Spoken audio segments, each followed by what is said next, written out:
जब भारत में आतंकवाद की बात होती है तो सिर्फ एक धर्म को निशाना क्यों बनाया जाता है? जब धार्मिक हिंसा, मॉब लिंचिंग और सामाजिक बहिष्कार की हजारों घटनाएं इस देश में धर्म के आधार पर होती हैं, तो फिर उस पर आतंकवाद का ठप्पा क्यों नहीं लगाया जाता है?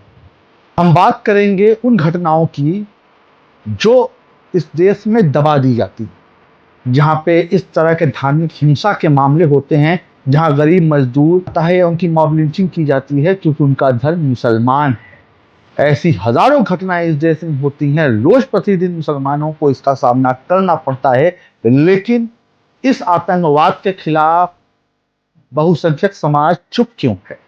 क्यों कुछ लोग इस घटनाओं को जायज ठहराना चाहते हैं?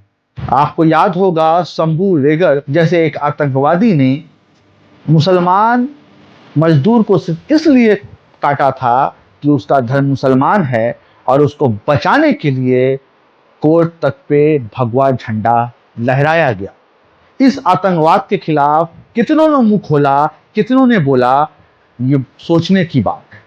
कुछ लोग इसे जायज ठहरा के कोर्ट के छत पे चढ़कर झंडा लहरा फहराते हैं, लेकिन उस पर ये गोदी मीडिया, ये तमाम मीडिया उनको चिन्हित नहीं कर पाता कि ऐसे आतंकवादी का समर्थन करने वाले देश में क्यों है। क्यों? क्योंकि मरने वाला अगर मुसलमान है तो वहां पे घटनाओं को जायज ठहराया जाएगा। 16 साल का लड़का जुनैद खान जो ट्रेन में जा रहा था, भीड़ ने इसलिए से उसे मार दिया, कुछ लोगों ने जान से, कि उसके ऊपर यह शक किया था कि वो गौमांस लेके जा रहा था। ये कौन सी पुलिस है, ये कौन से लोग हैं जिन्हें ये अधिकार मिल गया है कि जिसे चाहे उसे ये मार देंगे, इनके ऊपर आतंकवाद का ठप्पा नहीं लगाया जाएगा। चेतन सिंह जो एक आरपीएफ का जवान था, जिसने दाढ़ी टोपी देख के शिनाख्त करके ट्रेन में 3 लोगों को, उन बेगुनाह लोगों को जिससे उसका कोई लेना देना नहीं था, उन्हें सिर्फ धन के आधार पे मारा गया, उस पे इस देश की गोदी मीडिया, इस देश के नफरती लोग खामोश क्यों थे? क्यों नहीं कहा गया ये आतंकी मानसिकता है? उस वक्त तो उसे विक्षिप्त मानसिकता का, उसे पागल करार देने की कोशिश की जा रही थी। तो जब घटनाएं होती हैं, पहलगाम की घटना घटी, उस वक्त भारत का बच्चा बच्चा हर मुसलमान ने इसका विरोध दर्ज किया, अपने तरीके से इसके लिए जुलूस निकाला, कश्मीरियों तक ने इसका जुलूस निकाला। लेकिन उसके बावजूद इस देश में मुसलमानों के नाम पे आतंकी और जिहादी का ठप्पा लगाया जाता है। लेकिन चेतन सिंह जैसे लोग जब ऐसी घटना करते हैं, तब उन्हें पागल करार देने की कोशिश की जाती है। शंभू रेगर जैसे लोग करते हैं तो उन्हें पागल करार देने की कोशिश की जाती है। इस सच पे क्यों खामोश हो जाते हैं आप? अलवर में पहलू खान जो एक डेयरी चलाता था, वो अपने जानवरों के साथ जा रहा था, भीड़ ने उसे गौ तस्कर समझ के बेरहमी से सड़कों पे मारा।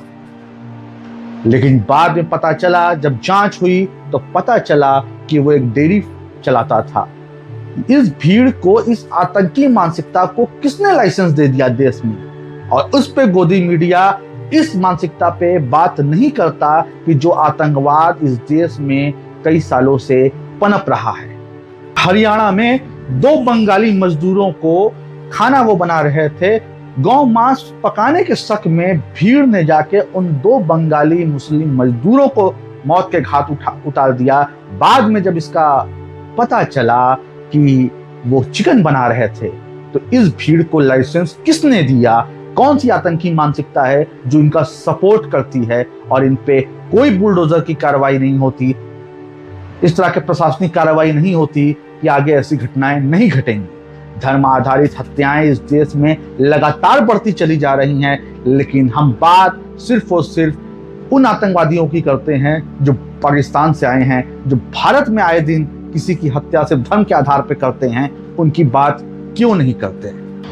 2014 से लेके अब तक जितनी भी मॉब लिंचिंग की घटनाएं घटी हैं इस देश में, 90% उसमें मुसलमानों को चिन्हित करके मारा गया है।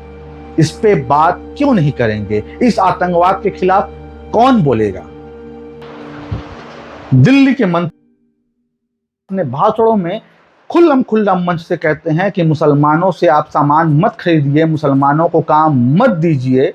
इस तरह के न जाने कितने होर्डिंग लगाए जाते हैं इस देश में, इस तरह के कितने नफरती बयान किए जाते हैं। कैसे लोग घूम घूम के मुसलमानों की दुकान चिन्हित करके उनके बोर्ड लगवा के उनका बहिष्कार करने का काम करते हैं। इस तरह का आर्थिक और सामाजिक कार्य मुसलमानों का करना आतंकवाद की श्रेणी में क्यों नहीं आता, जहां धर्म पहचान के इस तरह की चीजें की जाती हैं। जब कोई आतंकवाद की घटना घटती है, पूरे देश के मुसलमानों को कटघरे में डालने वाले, जब इस तरह की आतंकवादी घटना जब मुसलमानों के खिलाफ होती है, तो इसे आप प्रतिक्रिया और गुस्सा कह के क्यों जायज ठहराना चाहते हैं? क्या आप इस आतंकवाद का समर्थन नहीं कर रहे हैं?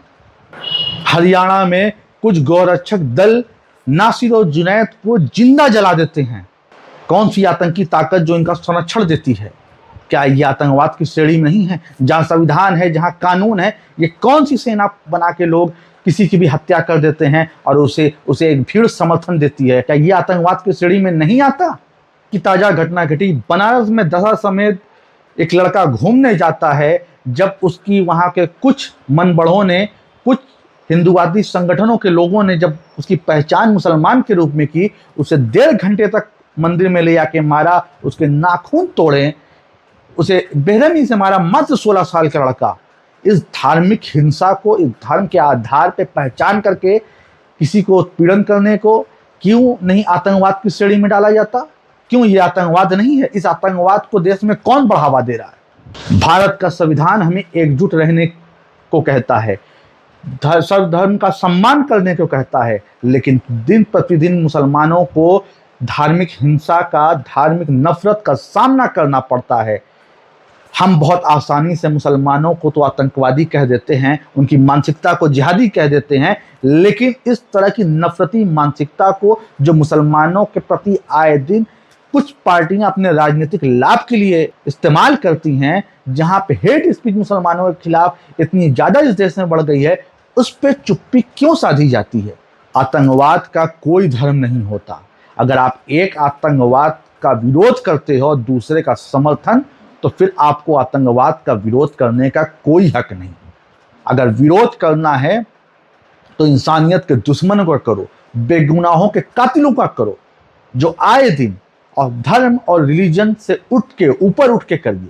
आप ये भूल जाइए कि अगर मेरे धर्म का है और कोई ऐसी गंदी चीज, ऐसी कोई हिंसा करता है किसी भी मजलूम के खिलाफ, तो उस आतंकवाद का विरोध करना भी आपकी जिम्मेदारी है। ऐसा नहीं कि वो आपके धर्म का है तो आप चुप्पी साध देंगे।